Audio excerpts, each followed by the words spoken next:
which should be taken by the countries included in the sterling area to increase our dollar resources and to reduce our expenditure of dollar.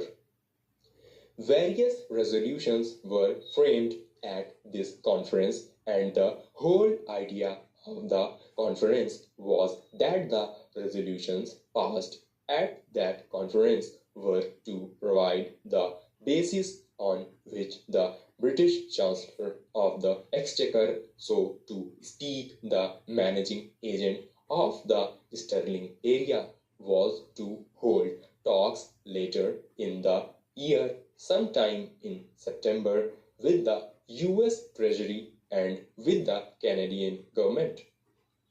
It is an important point to remember, and I should like to lay some stress on it, that the Commonwealth Ministers' Conference prepared the brief on which the Washington talks were to be based, and I want further to draw the attention of the House to the fact that in the whole of that brief prepared by the Commonwealth Ministers' Conference, there was no reference to the subject of devaluation. That subject was not discussed at the conference. There was not even so much as a reference to the subject at the conference. Then came the talks in Washington in September.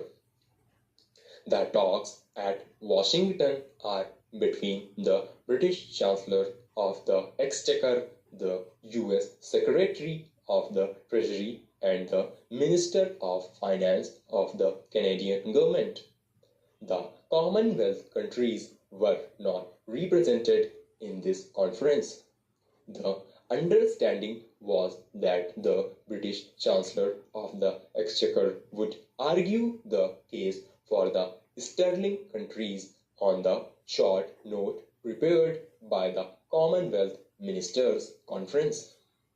I may say, incidentally, that in view of the great importance of these talks in relation to our finances and the general economy of our country, the Government of India felt it necessary to direct Mr.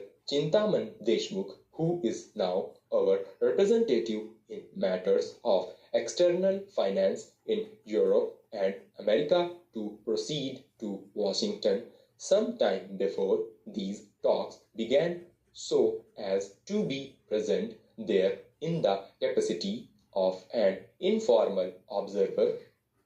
From public statements which have been made, I understand that before the British Chancellor of the Exchequer and the British Foreign Minister went to Washington, apparently a decision had been taken to devalue the pound sterling.